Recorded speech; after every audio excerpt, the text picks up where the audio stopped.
Bienvenidos, apreciados participantes, a la sesión número 72 de la Teleclínica Ecopediatría Crecimiento Talla Baja. Este es un programa de educación médica continua que se desarrolla desde la Facultad de Medicina de la Universidad Central de Venezuela los primeros viernes de cada mes, dedicado a tratar problemas pediátricos. En nombre del equipo que organiza este programa, les habla Jesús Velázquez, médico pediatra, profesor de la Facultad de Medicina de la Universidad Central de Venezuela, quien tiene sumo placer en saludarlo cordialmente. En el día de hoy vamos a analizar y discutir un caso clínico que nos conduzca a considerar diversos aspectos sobre la nutrición en pacientes con cardiopatías congénitas.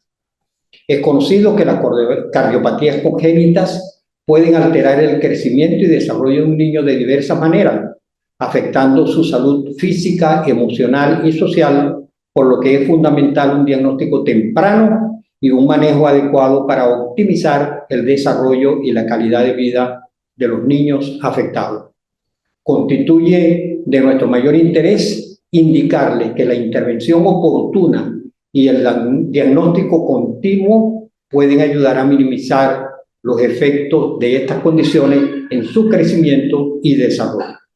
El caso clínico que se presenta proviene de Cuba, Estado Miranda, y será presentado y analizado por los expertos invitados, doctor Juan Francisco Petit Pitarúa, médico pediatra y puericultor, especialista en cardiología infantil, docente del programa de especialización en pediatría y puericultura de la Universidad Central de Venezuela, con sede en el Hospital de Niños JM de Los Ríos. Doctora Aniuska Sánchez Meléndez, médico pediatra y puericultora, especialista en cardiología infantil, docente del programa de especialización en pediatría y puericultura de la Universidad Central de Venezuela, con sede en el Hospital Miguel Pérez Carreño. Y el doctor Johnny Marante, médico pediatra, puericultor, especialista en nutriología infantil, profesor del programa de especialización en pediatría y puericultura de la Universidad Central de Venezuela, con sede en el Hospital Pediátrico Dr. Elías Toro. El doctor Marante ha sido participante en estas teleclínicas y hoy además será el encargado de la didáctica final. Como siempre, queremos recordar que esta transmisión se está grabando, de manera que a más tardar en los próximos 3 días será colocada en el canal de YouTube de SOS Telemedicina, donde podrán volver a ver y oír las intervenciones. Deseamos invitar a los asistentes a distancia a realizar sus preguntas por el canal de YouTube de SOS Telemedicina después de la presentación del caso clínico. En ese sentido, pues, dejamos en el uso de la palabra al doctor Juan Francisco Petit para la presentación del caso clínico. Buenos días, un placer estar con nosotros, con vosotros acá en la reunión. El caso que les presentamos hoy se trata de un preescolar masculino de 3 años y 3 meses de edad, procedente de Cuba, Estado Miranda, quien es referido al servicio de cardiología infantil por presentar tos frecuente, dificultad para respirar, infecciones respiratorias recurrentes, frecuentes, y además el médico le ocultó un soplo cardíaco. Este paciente, entre los antecedentes prenatales, es producto de madre de 29 años de edad, tercera gesta, un aborto, un parto, un embarazo no controlado, obtenido a las 38 semanas de gestación por parto eutóxico simple. Entre los antecedentes, en periodo neonatal, fue recién nacido a término, respiró, lloró al nacer, un peso al nacer de 2 kilos 500 gramos, una talla de 48 centímetros, presentó ictericia fisiológica. Sin embargo, refiere la mamá que a partir de la 3ª semana, con la alimentación, con la lactancia materna, ya comenzó a notar diaforesis, respiración rápida, es decir, taquipnea. En este sentido, lo colocamos en una clase, lo que se llama clase funcional para pacientes pediátricos ROS 2 a 3, por esas características. Desde el punto de vista del desarrollo psicomotor, normal, sin embargo, al realizar actividades, ya una vez que el niño empezó a caminar, jugaba, corría con sus amiguitos, los primitos, que son los que están compartiendo con él, se cansaba más rápido que el resto de niños.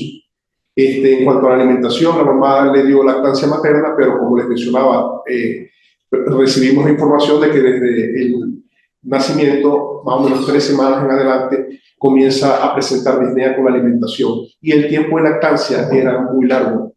A partir de los 3 meses, bueno, fue lactado con papillas, puré, compotas. Desde el punto de vista de los antecedentes familiares, una madre sin detalles, sin antecedentes. Padre con un soplo cardíaco que no se precisa, nunca fue evaluado por cardiología. Tiene una hermana mayor de 6 años, aparentemente sana. A nivel socioeconómico, bueno, Grafada, se ubican en Grafada 5.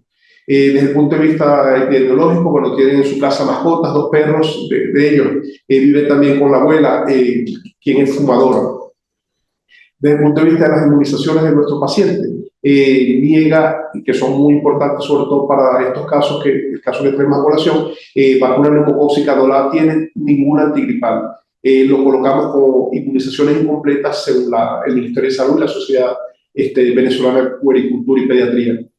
Este paciente, entre los antecedentes personales, ha presentado infecciones respiratorias frecuentes, 3 a 4 por año, además de presentar anemia. Hubo también hospitalizaciones, a los 4 meses bronquiolitis, síndrome diarreico a los 5 meses y también a los 6 meses síndrome coqueluchoide. No ha tenido antecedentes quirúrgicos, ningún tipo de normalidad en ese sentido. Cuando lo examinamos, desde el punto de vista del examen clínico, pacientes que lleguen, en regulares condiciones, afebril, hidratado, con palidez cutánea y mucosa, desde el punto de vista del examen cardiopulmonar, un tórax simétrico, taquipneico, ruidos respiratorios presentes en ambos hemitórax sin agregados, un ápex que está en quinto espacio intercostal a 2 centímetros fuera de línea medio clavicular, lo que nos indica que probablemente haya dilatación, crecimiento de ventrículo izquierdo, y se aprecia también impulso ventricular izquierdo. No apreciamos, no se palpa frémito.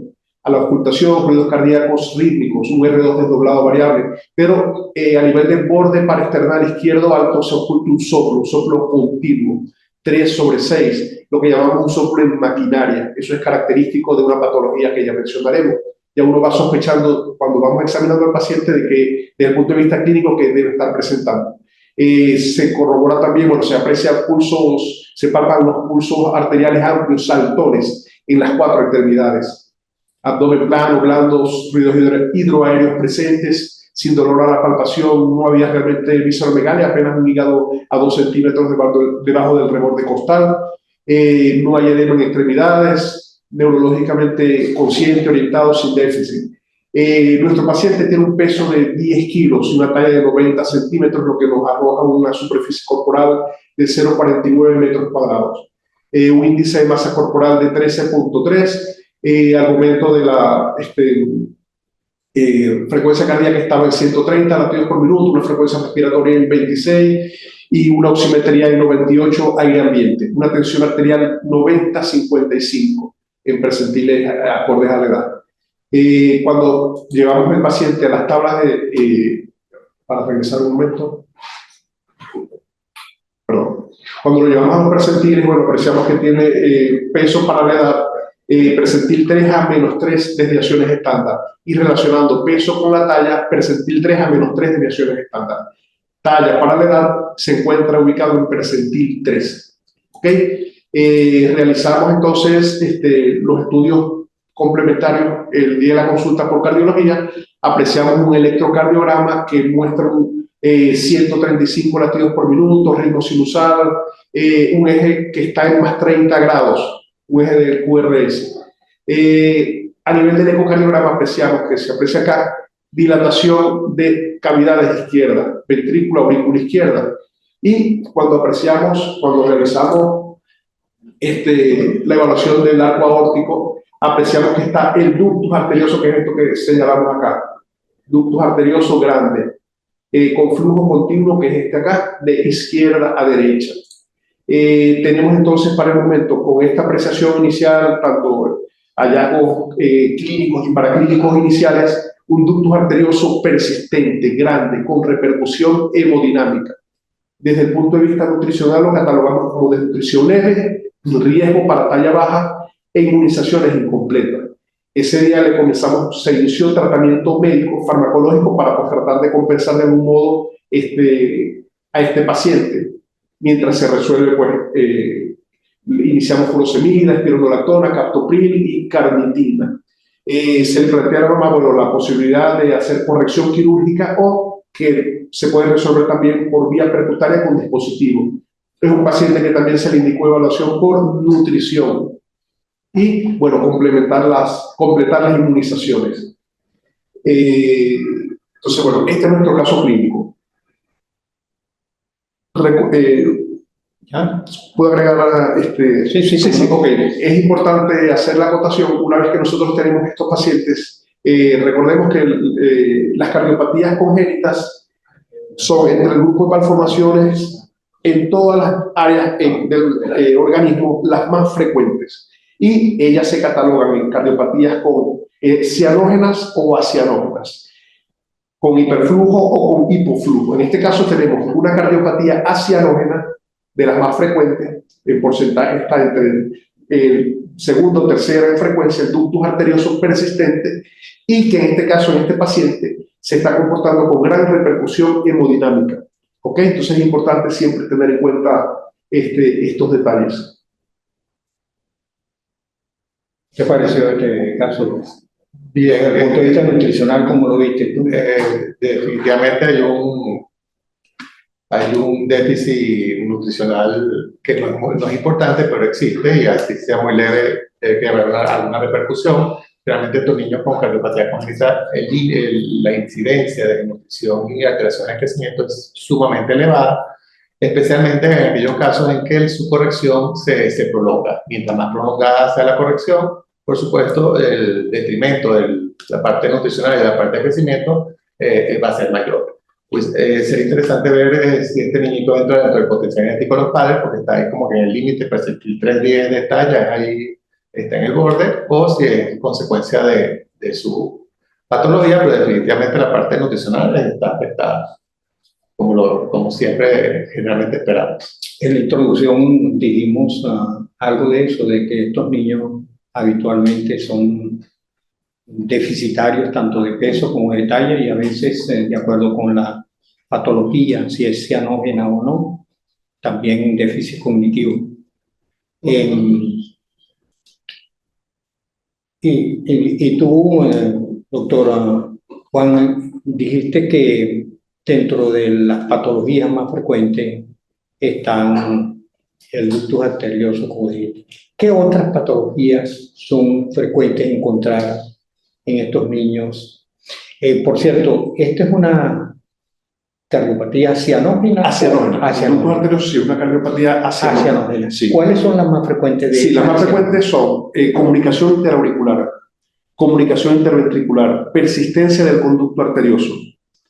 Tenemos lo que es el canal AB, canal auriculoventricular, que es muy frecuente, es la cardiopatía más frecuente en los pacientes con síndrome de Down, que es igualito. Tenemos lo que es el drenaje venoso pulmonar o conexión venosa pulmonar anómala, ¿okay? Que puede ser parcial o total. A veces hay una forma, de las totales, que pueden comportarse también cianógenas, pero igualito es una cardiopatía que, a pesar de que son cianógenos, conllevan hiperflujo, lo que es la conexión venosa pulmonar anómala, parcial o total. Tenemos también, es importante también recalcar que existen otras cardiopatías menos frecuentes. Por ejemplo, hay una condición que se comporta muy parecida a un ductus arterioso grande que se llama ventana aortopulmonar. Es muy parecido desde el punto de vista de la fisiopatología, semiológicamente similar. Tiene a veces la duda uno. Cuando se va examinando el paciente, como mencionaba, ya uno va sospechando, pues, desde el punto de vista clínico, que tiene por las características.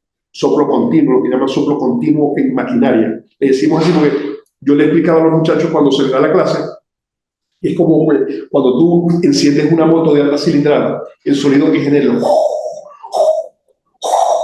Bueno, eso es lo que ocultas. Al ocultar eso es un soplo continuo en maquinaria. Así se percibía en el paciente. La diferencia es que no tenía frémito, para decir entonces que ya no era de mayor diámetro, pero es un ductus arterioso que es grande. Las posibilidades, gracias a Dios, para estas cardiopatías de corrección, como el doctor mencionaba, están disponibles, gracias a Dios, en la actualidad en el país. ¿Ok? Eso es importante.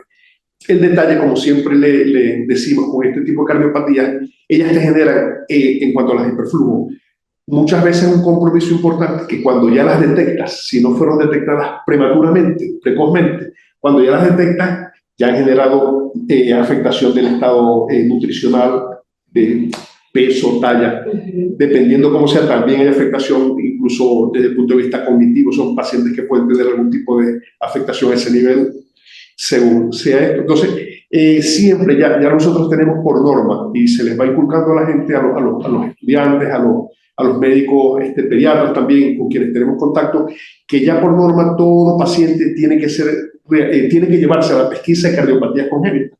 Es sencillito, lo evalúa el cardiólogo y le hace un eco allí y está precisando y detectando precozmente muchas veces estos problemas, porque ha pasado que llegan pacientes con una evaluación preoperatoria, eso es por hacer algún comentario, una evaluación preoperatoria simple, paciente de 6, 7, 8 años, y le detectas una cardiopatía de este tipo que debía haberse corregido ya, pero que está afectando, y que lo detectas es porque lo vas a evaluar como un preoperatorio. Es decir, nadie tuvo la previsión de que, mira, el paciente tiene que ser evaluado a menos que tenga un soplo, a menos que tenga algún tipo de síntoma o manifestación. A veces sin síntomas tienen cardiopatías y que están pasando debajo de la mesa. Entonces es importante. Doctora Miuca, hablamos de las cardiopatías no cianógenas. Y de las cianógenas, ¿cuáles son las más frecuentes? Y yo imagino que el diagnóstico es más precoz, ¿no? Por lo llamativo de la cianosis. Sí, existen cardiopatías congénitas cianógenas y la más frecuente es la tetralogía de Fallot. Sin embargo, existen otras que también están presentes como la atresia tricuspidia en cualquiera de sus variedades según la clasificación. Existe también el tronco arterioso, de igual manera la frecuencia dependerá del tipo según la clasificación propia para cada cardiopatía. Y lo más relevante, como usted mencionó, doctor, que muchas veces en estos pacientes que tienen cardiopatías cianógenas, aparte del retraso psicomotor, el retraso pondoestatural que tienen estos pacientes por vivir en acidosis constante, de igual manera, por el hecho de tener cardiopatía cianógena, cursan con poliglobulia, lo cual además se acompaña, como usted bien lo mencionó, en el retraso psicomotor de estos pacientes. ¿Okay? Tienen además el riesgo de tener abscesos cerebrales, tienen además el riesgo de tener otras condiciones propias de de ser una cardiopatía cianógena. Existe una cardiopatía cianógena que tiene una particularidad, que es el tronco arterioso. El tronco arterioso es la única cardiopatía cianógena que puede producir en el paciente hipertensión pulmonar, simplemente por la fisiopatología que tiene.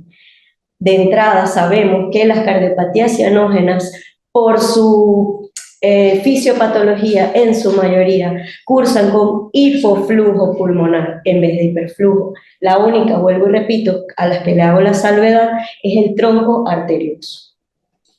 Yo tengo una pregunta con respecto al caso. Me llama mucho la atención que tiene un diagnóstico a los 3 años de edad y tiene varias hospitalizaciones. ¿Qué se pasó por alto ahí? Porque la manifestación de este sopo debe haber estado desde la parte de la clínica. Entonces, ustedes como cardiólogos, ¿qué le dirían al pediatra en qué tiene que estar pendiente para poder hacer un diagnóstico precoz? Fíjate una cosa, Johnny, una cosa muy importante, que nosotros como cardiólogos nos damos cuenta, y es que, sin ánimo de criticar de ninguna manera, pero nos estamos dando cuenta que actualmente los pediatras se les olvida que el niño es un todo, que si viene por una uña encajada, tú tienes que desvestir al niño y revisarlo de pies a cabeza. ¿Me explico? O sea, no ir dirigido a revisar lo que consideras o por lo que está acudiendo el paciente. Nos pasa muy frecuentemente de niñitos que llegan a la consulta, en mi caso, que me encantan los factores de riesgo cardiovascular, me llegan los gorditos a la consulta y están hipertensos. Y le pregunto, mamá, ¿y el pediatra no le tomó la atención? No, doctor, el pediatra nunca le ha tomado la atención al niño. Y hay cardiopatías como, por ejemplo, la coartación aórtica, que el pediatra la puede diagnosticar perfectamente, porque son cardiopatías que solo con tomarle la presión al paciente, con ajustarle la espalda, te vas a dar cuenta que el paciente está coartado y lo puedes mandar oportunamente a la consulta de cardiología. Este caso yo habitualmente lo discuto con los cursantes de posgrado del hospital y hubo una pregunta que quisieron ellos hacer, justamente de lo que hablaste anteriormente, de la poliglobulia en caso de niños con cardiopatía congénita cianógena. ¿Cómo tratar esos pacientes para evitar que pueden producir alguna trombosis o alguna Fíjense algo. situación mayúscula? Lo importante es que ese paciente esté continuamente monitorizado. ¿En qué nos basamos nosotros para el manejo de estos pacientes? Estos pacientes tienen que estar, por llamarlo de alguna manera, sobrehidratados para tratar de mantener la viscosidad sanguínea un poco dentro de lo que se pueda más normal posible. Sin embargo, existen criterios en los cuales tenemos que, si un paciente con una cardiopatía cianógena tiene síntomas de algún tipo, cefalea, cansancio, debilidad, independiente del hematocrito que tenga, se le debe hacer una sangría parcial.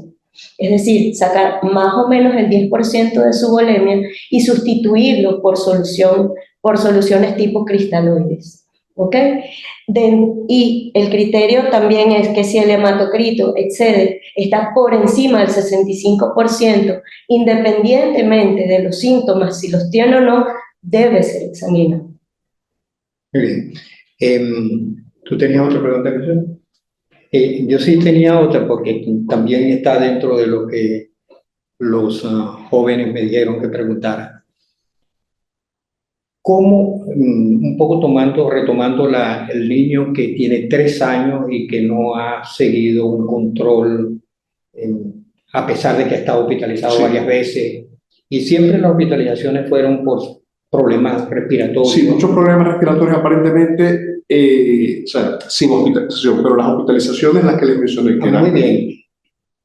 ¿Cómo hacer el diagnóstico precoz de estos pacientes con cardiopatías que no son cianógenas? Por eso. ¿Cuál es la sintomatología? Es variable, dependiendo... bueno, fíjense algo. Faltó mencionar lo que son las cardiopatías que cursan con flujo normal. O sea, no tienes ni hiperflujo ni hipoflujo. Entre esas tienes tienes allí lo que es la coartación de aorta, que la mencionó la doctora. Tienes la estenosis pulmonar, tienes la estenosis aórtica. Ok, son cardiopatías que tienes el prolapso valvular mitral, que es una condición muy leve, no causa generalmente salvo síntomas de taquicardia, palpitaciones, prácticamente es más seguimiento de lo que se les hace, uno que otro medicamento, casi nunca van a requerir, a menos que haya una insuficiencia severa, y generalmente, gracias a Dios, en la infancia no lo llegamos a ver así, el prolapso valvular mitral. Entonces, fíjense algo. Cuando usted tiene el paciente, dependiendo del tipo de cardiopatía, muchas veces va a percibirse al ocultar un soplo cardíaco. Ese detalle ya te indica, a veces incluso sospechamos, pensamos nosotros, no es un soplo suave, no tiene las características de un ductus arterioso, que es el soplo en maquinaria, si es grande, escondido en maquinaria, cuando ya tiene repercusión, o una comunicación interventricular que tiene un soplo holosistólico, paraesternal izquierdo, medio o bajo, que llaman irradiado en barra, así le decimos para como entender la forma como se está graficando el tipo del sonido. Entonces, si no tiene esas características, o de pronto los pulsos amplios, saltones, te indican, mira, que hay algo raro, o de pronto la disminución de pulsos, la amplitud de pulsos en extremidades inferiores, te sugiere con un soplo paraesternal derecho alto a nivel aórtico o interescapular, sospecharías entonces, mira, tiene una coartación. Muchas veces, y bueno, parte de las manifestaciones del paciente, doctor, infecciones respiratorias recurrentes a repetición, es variable. Por tanto, como nosotros mismos nos hemos dado cuenta a lo largo del tiempo, el paciente a veces no te da una manifestación franca. Uno queda a veces con la duda, un paciente con soplito suave, no, esto parecería un soplo, lo que llamamos soplo funcional o inocente, y no está la inocencia. O sea, tiene una cardiopatía que es la que te le está dando. Es más, eso así pasa mucho con la comunicación interauricular, que ella tiene una particularidad, que el segundo ruido, cuando usted lo oculta, pulmonar a nivel paraesternal izquierdo alto, en lo que sería el foco pulmonar, es un segundo ruido desdoblado fijo. Eso tiene esa característica. tiene esa característica. Entonces, cuando usted lo oculta, a veces no tiene ni siquiera soplo. Y eso es uno, hay pediatras que ya lo saben, de los motivos por el cual el pediatra refiere al paciente. A veces uno ve R2 desdoblado. Mira, le llama la atención y efectivamente te llama la atención cuando lo oculta. Y resulta que tiene una sella pequeña. O un soplo suave, un R2 que no es tan acentuado el desdoblamiento. Uno queda con la duda, mira, será o no, pero cuando haces el eco y confirmas si tiene una sella por el soplito que te está dando. Y uno pensaba inicialmente, ojo, uno como clínico en el momento estás haciendo tu estudio inicialmente, uy, este paciente tiene un soplo que parecería un soplo inocente. Y como les decía, no es tan inocente como parece. Sí, el problema está en que tú me estás diciendo qué haría un cardiólogo infantil. O por lo menos los elementos pues, finos que muchas veces el médico general No conoce. y hasta el pediatra no los, sí, no los aprecia, no los maneja bien. Y por otra parte existe lo que dijiste, la situación de que cuando uno oye un soplo, habitualmente piensa que es inocente y que va a desaparecer en cualquier momento. Cuando Nos basamos más que todo en la sintomatología clínica y uno de esos elementos fundamentales de la sintomatología clínica, de la semiología, es el ahogo, que este niño lo presentó prácticamente desde el nacimiento y eso es lo que llama la atención. Y es que se catalogaba en ese momento seguramente, porque para que pasara desapercibido, no, es por la misma gripe, tiene por la bronquiolitis, no tiene, porque entonces eso es común. Mira, es que le da muchas gripes y resulta que tiene un problema cardíaco. Y yo creo que ahí es donde debe enfocarse el pediatra general, no dejar pasar. Pues, sí, cuando haya... porque no es posible, desde mi punto de vista, que un niño que haya estado hospitalizado ya 5 veces y por problemas respiratorios y que es verdad, puede ver los ruidos pulmonares entorpecer, enmascarar los ruidos cardíacos, pero de todas maneras ese niño en algún momento dado se va a dar de alta y ya la cosa debe estar bien solucionada, pues como para... la pregunta sería, ¿cuándo después que uno tiene pacientes como estos debe referirlo al cardiólogo? Fíjese algo, doctor, y disculpe. Como le comenté hace un rato, yo colaboro con el posgrado de pediatría del Hospital Miguel Pérez Carreño y yo trato de inculcarles a los residentes que cualquier paciente que tú veas que tiene en algún momento fallo en el desarrollo pondoestatural, que ya te dicen que ya en el año ha tenido 2 procesos respiratorios, refiérelo al cardiólogo. Ellos saben que como protocolo de infecciones respiratorias recurrentes debe ser evaluado por el cardiólogo, independientemente de que no tenga soplo. Me lo refieren, yo lo evalúo, no tiene nada, cariño, por aquí no van los tiros. Pero muchas veces nos ha ocurrido que por aquí sí van los tiros.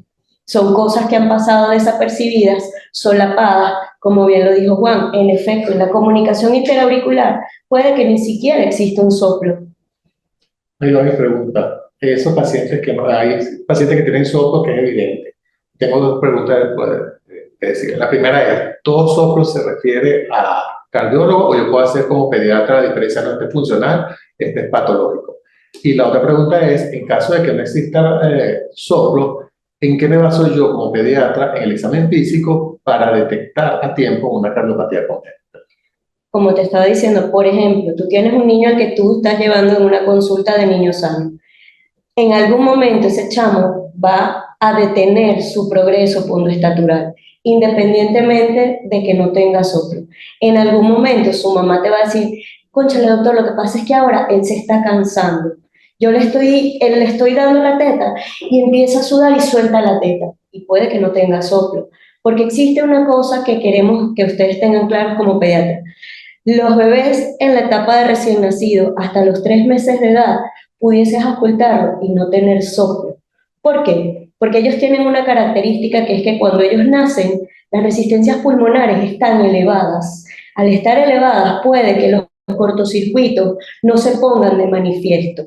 Desde el punto de vista semiológico, ojo, ¿sí? ¿Qué pasa? Al cumplir los 3 meses, que cambia la hemoglobina fetal a la hemoglobina definitiva y que finalmente terminan de caer las resistencias pulmonares, se ponen de manifiesto muchas cosas desde el punto de vista hemodinámico que van a ser auscultables por el pediatra. ¿Ves? Eso por una parte. Por otra parte, todo soplo debe ser evaluado por el cardiólogo. Yo como cardiólogo te digo que sí, porque como estaba diciendo Juan, no todo soplo inocente es inocente, porque existe el soplo, por ejemplo, hay un soplo que se ausculta en cuello y es un soplo continuo que se ausculta igual en maquinaria y simplemente al voltear el cuello el soplo desapareció. Pero al tú auscultarlo, oye, estoy oyendo un soplo en el cuello y es un soplo horrible, lo voy a mandar al cardiólogo. Eso sí es un soplo inocente. Por eso te digo, los soplos, el que puede decir que es un soplo inocente es el cardiólogo. ¿Y al examen físico algún otro componente, no sé, pulso, tensión arterial, me pueden Claro.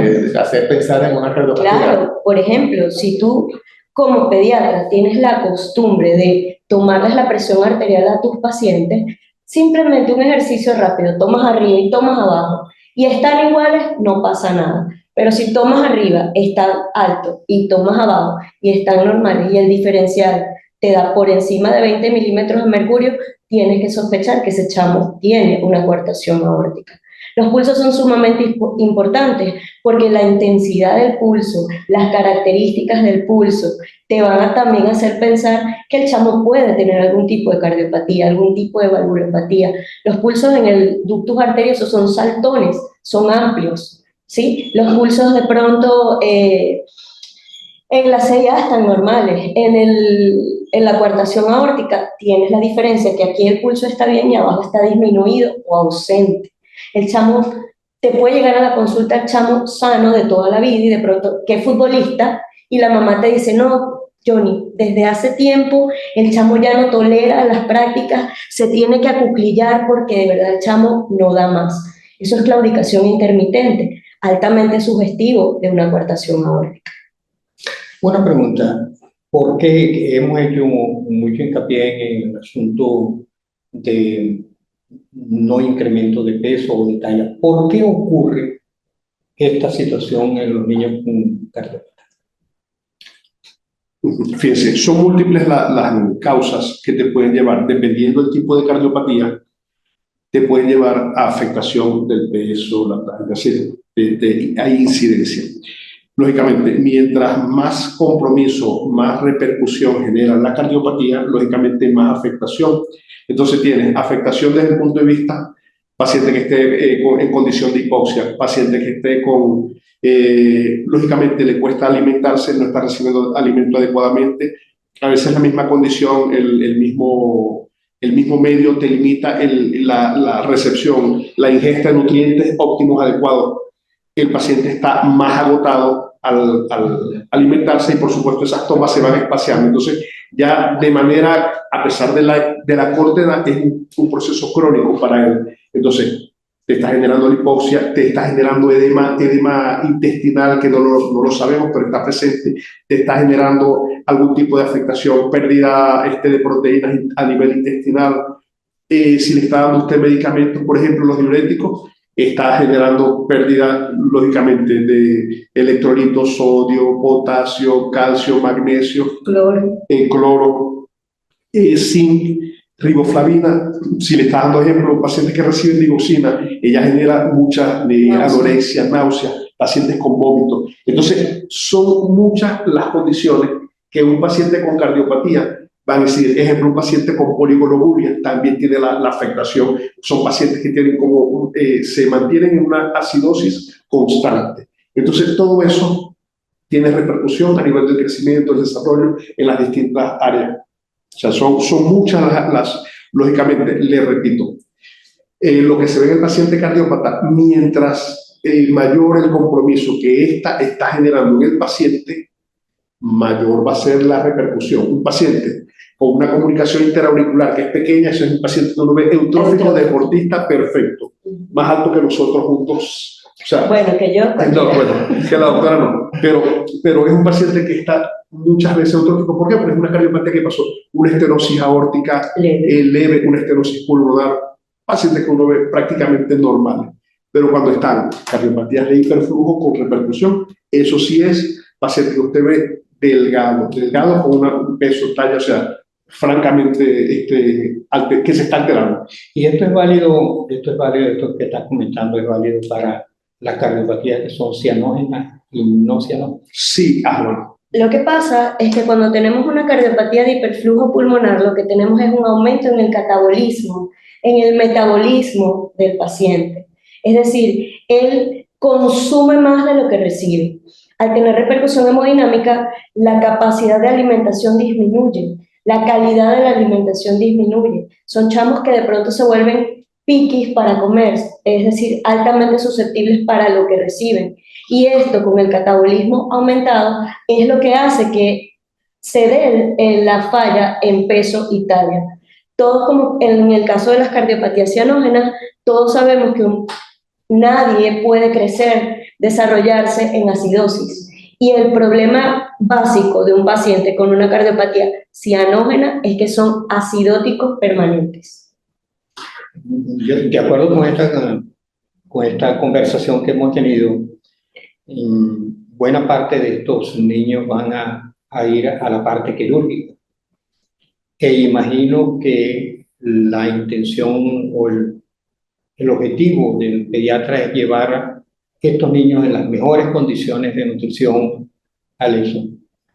¿Cuál sería la recomendación respecto a esta situación? ¿De qué manera, cuando ustedes los cardiólogos le dicen al cirujano pueden Lo que pasa es que intervenir? lo más importante es tratar de llevar a un niño, ojo, que no esté en situación de vida o muerte, porque ahí sine qua non lo tienes que hacer. Pero en aquellos pacientes que se pueden llevar de manera electiva, por llamarlo de alguna forma, a un procedimiento ya sea quirúrgico o percutáneo, lo ideal es llevarlo en las mejores condiciones posibles. Es decir, ahí entraría en juego nuestro compañero el doctor Johnny para que optimice lo que es la alimentación de estos chamos. Porque es bien sabido que cuando estos chamos tienen repercusión hemodinámica, como el doctor Juan dice, utilizan este tipo de medicamentos, tienen que ser suplementados con complejos vitamínicos. Si son lactantes, lo ideal sería, claro, sabemos que ya no existen, pero de pronto utilizar los fortificadores de leche materna o cambiar a una fórmula que tenga un mayor valor calórico para este paciente, ¿ok? Y tratar de, en conjunto, hacer como una dieta lo más acorde para las pérdidas o para las necesidades de este paciente. La doctora Coromoto Tomoya, la doctora Coromoto Tomoya, que mandamos un saludo, pregunta que si esta déficit nutricional sería atribuible a la cardiopatía en sí o secundaria a las infecciones respiratorias a repetición. La verdad que es difícil. Ahí sería difícil decir que fue incluso a veces la primero. misma condición del hiperflujo le favorece el desarrollo de infecciones respiratorias, que es lo que está seguramente Y pasando. aparte, como vemos, era un GAFAR 5. Eso también Sí, correctamente. Entonces, sí, un círculo vicioso. sí, fíjense, lo que la doctora Aniuska menciona, para acotar algo allí también, agregar, mejor dicho, dependiendo la severidad que exista de la patología, hay cardiopatías que se detectan, se diagnostican y son de urgencia. Ejemplo, usted tiene un paciente con una cardiopatía, con una transposición de grandes arterias, y eso hay que buscar resolverlo de una vez. Empezar a hacer algún tipo de corrección recién nacido y luego hay otros pasos posteriores. Ese es un paciente que, si se empezó a corregir, a pesar de que tiene la cianosis, él generalmente no está presentando ninguna, salvo la condición de cianosis, de que está en estado de acidosis y de hipoxia. Entonces es un paciente que probablemente en ese corto tiempo no va a tener afectada su desarrollo postestructural, porque es muy pequeño. Sin embargo, usted tiene un paciente con una comunicación interventricular grande o con un canal AB. Podríamos utilizar el ejemplo con un niño que tenga trisomía 21 y tenga el canal AB. Es un paciente que requiere que se intervenga pronto porque te hacen rápidamente lo que se llama hipertensión pulmonar, que es la gran complicación de las cardiopatías con hiperflujo, que si usted las deja avanzar en el tiempo y no las corrige, ya llega el momento en que el cirujano, cuando va a necesitar intervenir, dice: mira, ¿cómo están las presiones pulmonares? No, doctor, están altas, ya no hay reversibilidad. Le hacen pruebas para evaluar la vasoreactividad pulmonar por cateterismo diagnóstico derecho, y resulta que se dan cuenta que el paciente tiene hipertensiones pulmonares altas establecidas, lo que era antes el síndrome de Eisenmenger. ¿Se acuerda que se mencionaba mucho? Antes, ya gracias a Dios, bueno, hay más conciencia y se está tratando de resolver los casos, y los síndromes de Eisenmenger que se veían antes, es decir, hipertensiones pulmonares que ya están establecidas por cardiopatía, son, gracias a Dios, menos. Entonces, ¿qué sucede? Que es importante valorar la urgencia que usted tenga para corregir ese paciente. Si tienes que intervenirlo pronto, y el cirujano lo sabe. Si es un paciente que vas a hacer de manera electiva su solución quirúrgica o por cateterismo, muchas veces se puede preparar, pero no limita tanto a veces el peso y la talla, a menos que sea muy pequeño. Entonces, vuelvo al paciente que les colocaba un síndrome de Down, ellos son generalmente más pequeños, y antes de los 6 meses a más tardar, o sea, en ese lapso, máximo 6, 8 meses, ese paciente tiene que estar intervenido si tiene un cáncer de la vena, porque ellos hacen hipertensión. Ellos ya, per se, tienen la posibilidad de vasoreactividad más acentuada que el resto de los niños. ¿Ok? Entonces ellos con urgencia tienen que resolverlo. A veces no puedes esperar que crezcan tanto porque no van a crecer. Entonces tienes que resolverlo. El que puede esperar, espera, y bueno, se lleva a su evaluación por el nutrólogo para que nos ayude a mejorar las condiciones. Muy bien, saludos cordiales a la doctora Coromoto. De cualquier manera, Johnny, ya sabemos que estos niños, por múltiples razones, no van a progresar suficientemente de peso y talla, debido a la propia cardiopatía y debido a las condiciones que generan la cardiopatía. Esto de los vómitos, lo que ya hemos conversado. Pero de cualquier manera hay que alimentarlos, ¿no? Claro. ¿Cuál sería esa alimentación en estos niños? La correcta, la adecuada. Lo primero, lo que hay que hacer primero es individualizar a cada paciente, porque como ya hemos visto, no todo paciente es igual. Su alimentación o su manejo va a depender de la cardiopatía que tenga, de la intensidad de esa cardiopatía y de las repercusiones que tenga a nivel hemodinámico. Generalmente la alimentación va a ser calculada acorde a un lactante que no tenga cardiopatía, pero se va a incrementar el porcentaje energético dependiendo del déficit que tenga. Y también del momento de la cardiopatía, si es preoperatorio o postoperatorio, también hay una serie de factores que hay que tener en cuenta para eso. Como dijo la doctora, nos podemos ayudar con fortificadores, nos podemos ayudar aumentando la densidad de la alimentación, porque recuerden que son pacientes que están limitados en la cantidad de comida también por la misma sintomatología. Entonces, esa poquita cantidad hay que aumentar la densidad. La fórmula utilizada, que vamos a ver en la didáctica, generalmente son las normales que se usan para un lactante, pero con ciertos módulos, ya sea calóricos o lipídicos, que van a ayudar a aumentar ese aporte calórico que necesita ese paciente. Pero en el momento preoperatorio sí hay que hacer un tratamiento intensivo desde el punto de vista nutricional para que ese niño pueda llevar a éxito tanto la cirugía como el postoperatorio de la cirugía, que también es muy importante. Entonces, dependiendo del niño, se actúa. Bueno, estamos llegando al final de la sesión de hoy y Johnny nos va a profundizar en cuanto al aspecto nutricional de estos niños, que es el objetivo fundamental que queremos de hoy.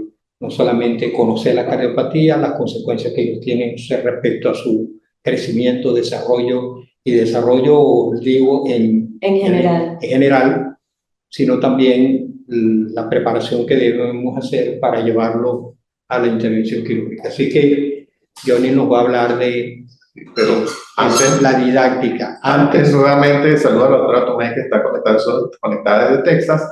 Y la exalumna Betty Amparo manda saludos al doctor Petit desde República Dominicana. Bueno, vamos a oír hablar de la didáctica, ¿no?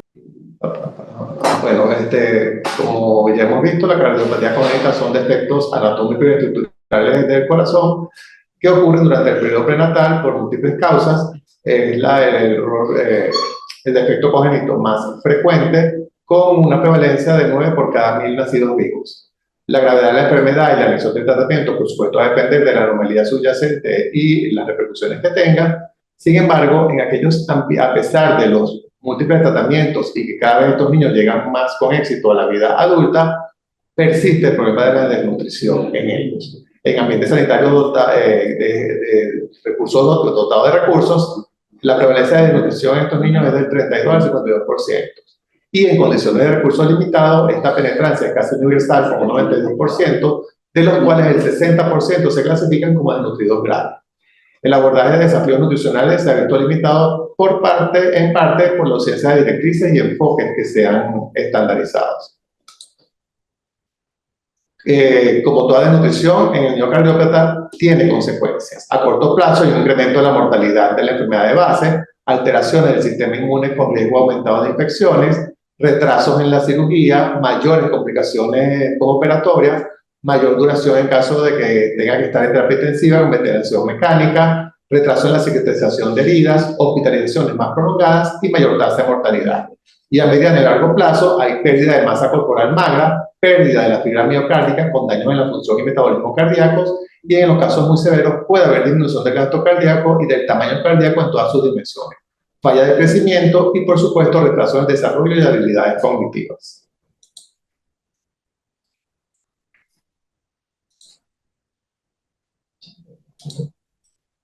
Sueltamente. No me pasa. No me pasa. A ver. No, anterior a eso. Ajá. En cuanto a la etiopatogenia de las cardiopatías congénitas, existen factores propios de la cardiopatía que implican algunos factores hemodinámicos. Los tres principales son la hipoxia, la hipoperfusión y la sobrecirculación, que dependiendo de la cardiopatía va a prevalecer uno más que otro. En la hipoxia está la mezcla cardíaca con hipoxia sistémica, desequilibrio circulatorio, sistémico y pulmonar. Esto también hace que provoque, la hipoperfusión provoca disminución de la saturación sistémica de oxígeno y reducción del flujo sanguíneo sistémico. Y la sobrecirculación, sobre todo la degradación izquierda-derecha, hay una sobrecirculación pulmonar con taquipnea, taquicardia, aumento de la carga del volumen ventricular izquierdo, etc.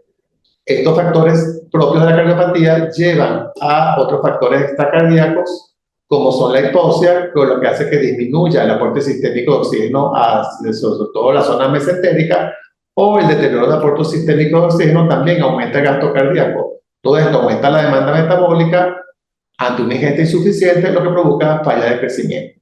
Pero aparte de todo esto, existen otros factores importantes externos al paciente, como es el uso de fármacos, pacientes que están con tratamiento con diuréticos pueden tener problemas en cuanto a nutrientes. Aquellos pacientes que usan inotrópicos, que aparte de la sintomatología que hace el inotrópico, también aumenta la contractilidad cardíaca, lo que hace que aumenten las demandas de ese cuerpo, con los que están en sedación constante, los que usan prostaglandina, los que tienen mucho tiempo con periodos de intubación, lo que hace que la alimentación enteral sea cada vez más tardía.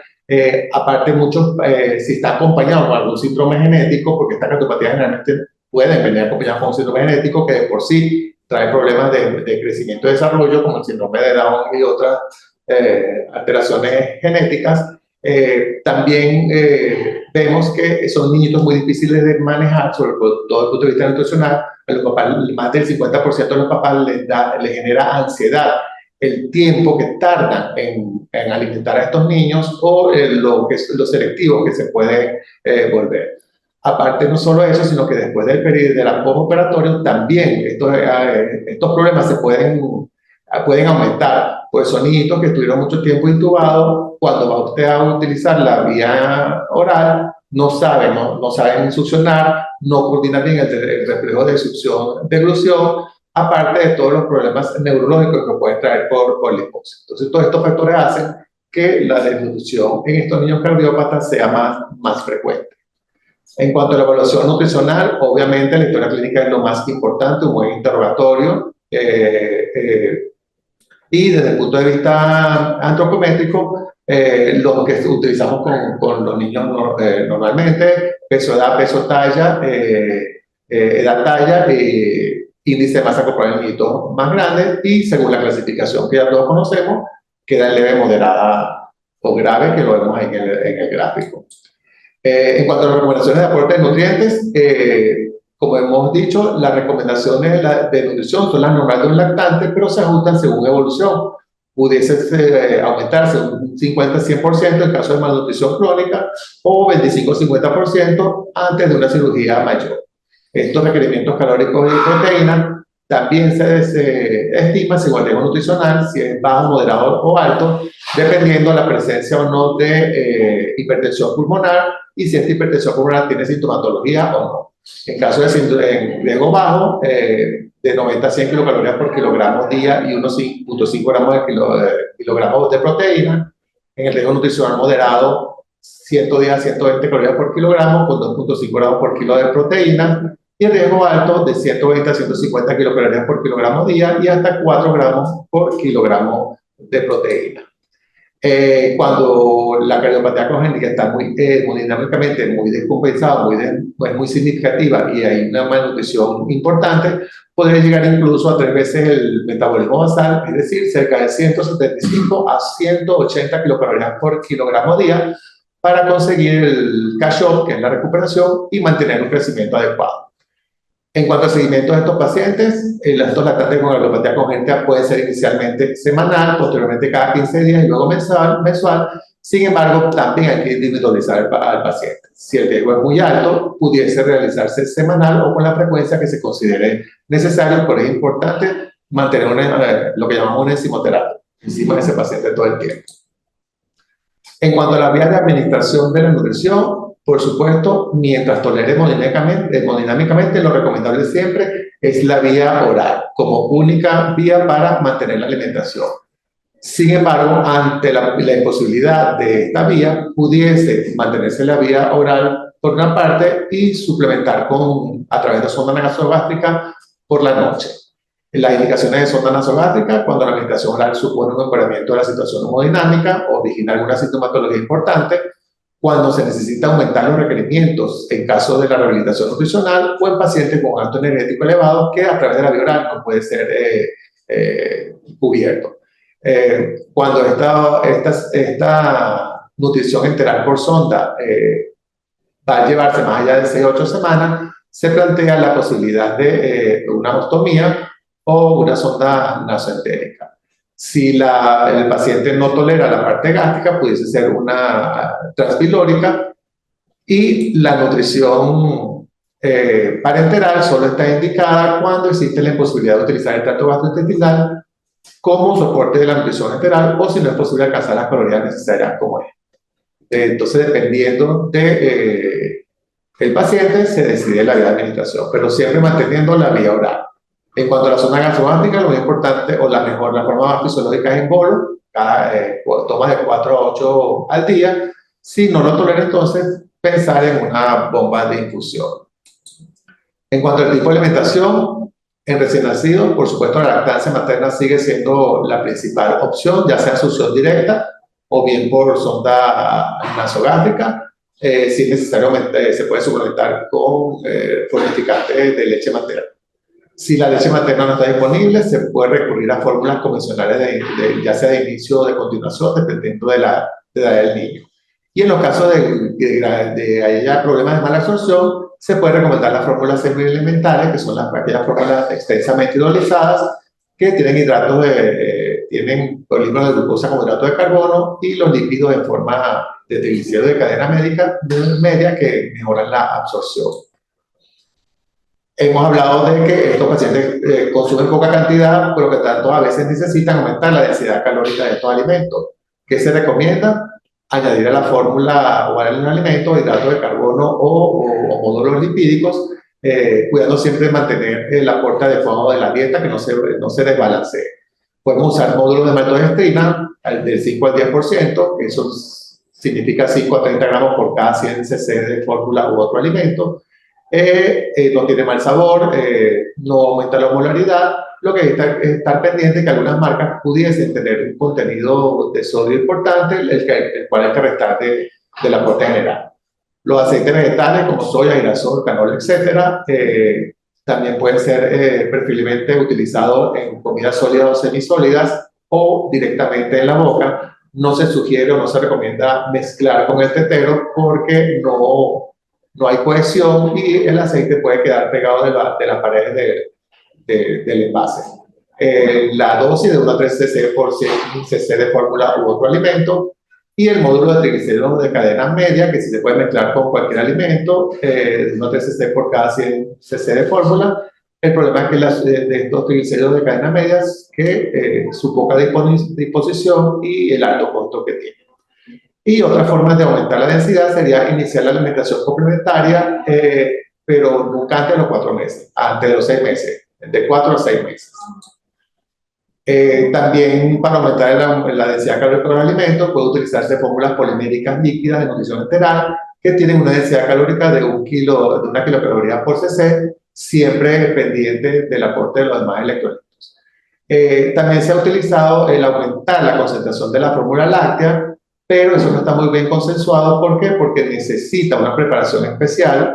Los papás tienen que estar muy bien instruidos de cómo va a ser esa dilución, y al concentrar la fórmula láctea, no solo se concentra el aporte calórico, sino también se concentran los demás ingredientes, como son sodio, potasio, etcétera, lo que podría ir en detrimento del paciente. Cuando se aumenta la densidad calórica de esta fórmula, es importante recordar que las pérdidas insensibles de estos niños pueden aumentar de un día a 15% o más, y hay que también tenerlo en cuenta a la hora de los líquidos. En general, el aporte por líquidos no debe exceder un máximo de 165 cc por kilo día, pero eso va a depender también del tipo de cardiopatía del paciente.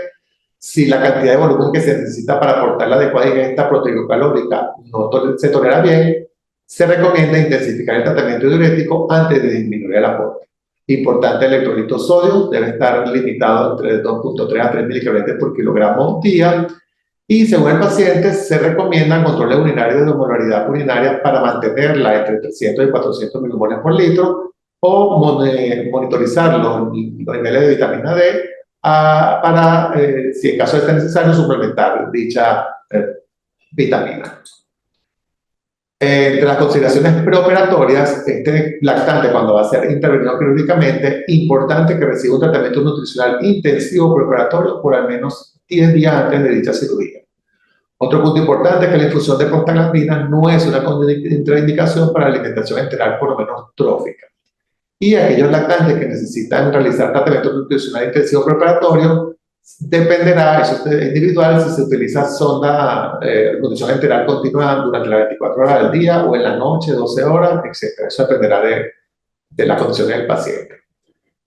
Desde el punto de vista postoperatorio, también no es que se operó y el niño se quedó listo, también tiene que seguir su soporte nutricional, seguir con la nutrición especializada. Es recomendable iniciar la nutrición enteral tan pronto como se considere seguro según el estado del paciente. Y para el cálculo de los requerimientos calóricos de este niño postoperado, es importante utilizar las ecuaciones que se utilizan para estimar los niños críticamente enfermos. Importante en el postoperatorio inmediato de un paciente vigilar las situaciones que se consideran una alarma para implementar terapia nutricional, como un fallo de ganancia de peso de 20 gramos en 3 días, que tome menos de 100 cc por kilogramo día, vómito a repetición o cambio en la consistencia y número de posiciones. El paciente, si con todo lo que se hace llegamos a su máximo aporte calórico o el máximo volumen, no hay mejoría, debe ser reevaluado por cardiología infantil por si queda algún problema ahí a nivel estructural.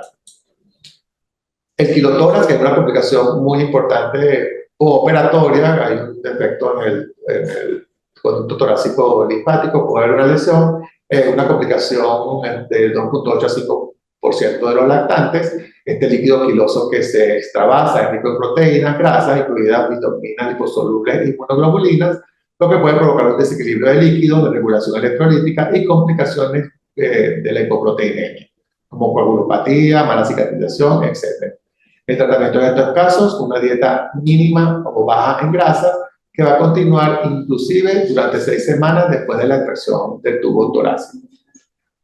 La otra complicación, en el mismo kilotórax se utilizan fórmulas infantiles a base de leche vaca, ricas en triglicéridos de cadena larga, o también fórmulas se evitan las fórmulas de triglicéridos de cadena larga y se sustituyen por aquellas de cadena mediana, que es más fácil de absorber por el sistema venoso portal sin complicaciones.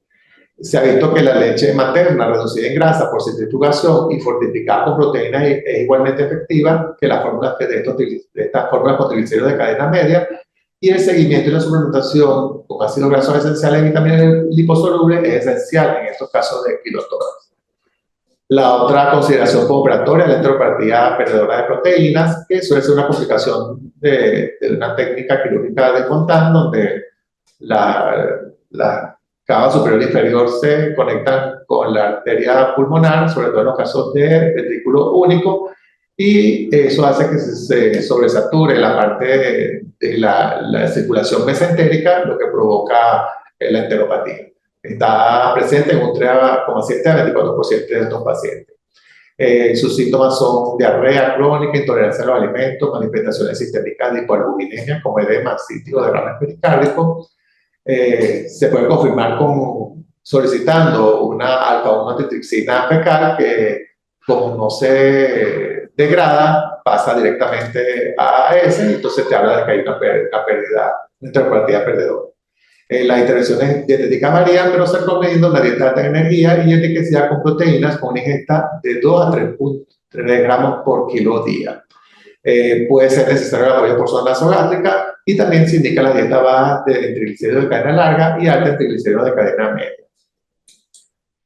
Cuando derivas a nutrición, pues todo latente con una cardiopatía considerada de alto riesgo, aquellos con la cardiopatía congénita con algún factor de riesgo asociado de origen cardíaco o asociado de origen extracardíaco, aquellos cardiopatías congénitas que tienen una situación clínica de alto riesgo nutricional, como pérdida de peso, vómitos, etc., aquellos que presenten un core reconocido preoperatorio importante que sea alto su riesgo, y aunque no está consensuado, todos los lactantes que se han referido, todos los lactantes con cardiopatía congénita, en nuestro medio yo creo que sí es importante que todos sean referidos. Cuando derivar, cuando el paciente tiene riesgo nutricional sin necesidad de esperar a que pierda peso o exista desnutrición.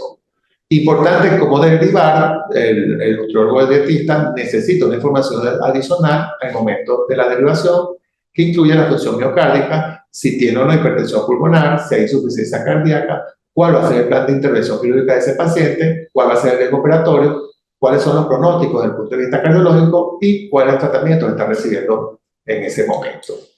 En resumen, el tratamiento nutricional de los niños con cardiopatía congénita es difícil y complejo debido a los múltiples factores que ya vimos.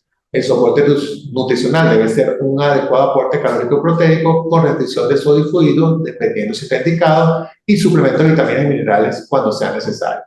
Existen periodos críticos en el tratamiento nutricional de estos niños, como es el previo a la cirugía, por lo cual hay que utilizar todas las herramientas necesarias para manejar o sacarlo lo más rápido posible de ese estado de desnutrición. Importantísimo el seguimiento y la evaluación constante según los resultados, y por supuesto los mejores resultados se logran cuando es llevado a cabo esta evaluación por un equipo interdisciplinario donde está incluido el cardiólogo, el cirujano cardiovascular, el pediatra y por supuesto el nutriólogo o dietista. Las referencias utilizadas y muchas gracias. Muy bien, Johnny, excelente. Es un resumen amplio de lo que queríamos hacer, pues dejar en el público que nos ve y que puede ver esto en otras oportunidades, qué hacer en estos casos. Ahora, para finalizar, una preguntita para cada quien. Dime, Juan, ¿cuál es la recomendación que le vamos a dar a los pediatras en líneas generales para el diagnóstico precoz de un niño que tenga una cardiopatía? Sí, es importante, bueno, como ya venimos evaluando los distintos puntos, lo que se ha venido tocando, debido a que el paciente con alguna cardiopatía, a menos que sea algo florido, te lo va a manifestar, se lo va a mostrar al médico clínicamente, de que, mira, tiene tal o cual manifestación que sugiere alguna condición cardíaca. Lo que estamos tomando y lo que se le trata de instaurar a los pacientes actualmente, a los pediatras, a los médicos generales también, porque a veces no es el pediatra, sino el médico que está haciendo la rural en su ambulatorio, o algún médico no cardiólogo, no pediatra, ni médico general, sino especialista, un internista, por ejemplo, que ve adolescentes. Todo paciente todo paciente debe ser llevado a una pesquisa de cardiopatía congénita. Mire, hay países donde ya las tienen instauradas. Por ejemplo, en México, en Ciudad de México, ellos tienen instauradas pesquisas ya. O sea, no es que, mira, le apunté algo recién nacido. Todo paciente debe ser llevado en algún momento. Se podría hacer entre los 3 meses y 3, 4 años inicialmente. ¿Ok? Ellos lo hacen desde temprano, o sea, recién nacido. Aquí ya hay centros donde lo hacen, sobre todo los centros, algunos centros privados lo realizan ya como pauta. Todo paciente sano aparentemente, así como le hacen una pesquisa para patología cerebral como un eco cerebral, transfontanelar, un eco abdominal, se sugiere, y ya ellos lo están haciendo en muchos lugares, enviar al paciente para que se evalúe. ¿Está todo bien? Perfecto. Ya sabes que está sin cardiopatía. ¿Hay algo alterado? ¿Qué vamos a hacer? Y trabajamos en equipo, que tenemos que incluir en el equipo al doctor Johnny porque no está incluido Johnny, pero hay que trabajar en conjunto, claro, o al nutrólogo que tenga de confianza a la gente, porque tiene que trabajarse de esa manera. Si usted tiene de pronto una patología pulmonar, lógicamente tienes que implicar a los relacionados, y así en cada área, la parte de cardiología, neurología, el genetista está implicado muchas veces cuando hay alguna condición, se sospecha alguna cardiopatía. Pero en líneas generales, por lo que me pregunta el doctor, la sugerencia es que todo paciente, todo niño se le debe realizar una pesquisa de cardiopatía completa, porque no sabemos quién la tiene y quién no. Y recordemos lo que decía al principio, el grupo cuando tomamos abnormalidades congénitas del sistema nervioso, torácica, a nivel de abdomen, a nivel de vía urinaria, etcétera, lo que haya, corazón, las más frecuentes son las cardíacas y son fáciles de diagnosticar. Solamente toma, oculta, a veces es normal, pero haces el eco y ya. Eso lo haces en 2 minutos. Muy bien, ¿Ok? muchas gracias. El doctor Juan nos está hablando de niños que se sospecha o no se sospecha, sino en línea general. Sin embargo, nosotros los pediatras, habitualmente al atender al niño nacer, puede presentarse un problema. Cuando lo llevamos a la sala de atención a la resignación, puede presentarse un problema. O básicamente cuando lo vamos a egresar tenemos necesariamente que decirle a su mamá, a sus padres que el niño es normal o que tiene algún problema. Entonces, ¿qué le recomendamos a los pediatras desde el punto de vista cardiovascular? Estar pendiente durante esos primeros 4 días. Bueno, durante esos primeros 4 días... Para evitar, por supuesto, emergencia y para evitar problemas. Lo más importante, examinar adecuadamente al recién nacido, verificar que los pulsos estén presentes en los 4 miembros y en estos 4 días que no exista alguna dificultad respiratoria, que empiece a presentar dificultad respiratoria, la presencia o no de algún soplo, ¿ok? Yo creo que eso es lo más relevante que se debe llevar el pediatra. Sin embargo, retomando lo que dice Juan, lo más importante de todo, doctor, es que los pediatras tengan claro que no todos son inocentes e inocentes. Debe ser referido al cardiólogo. Todo niño sano debe tener una evaluación al menos por el cardiólogo infantil.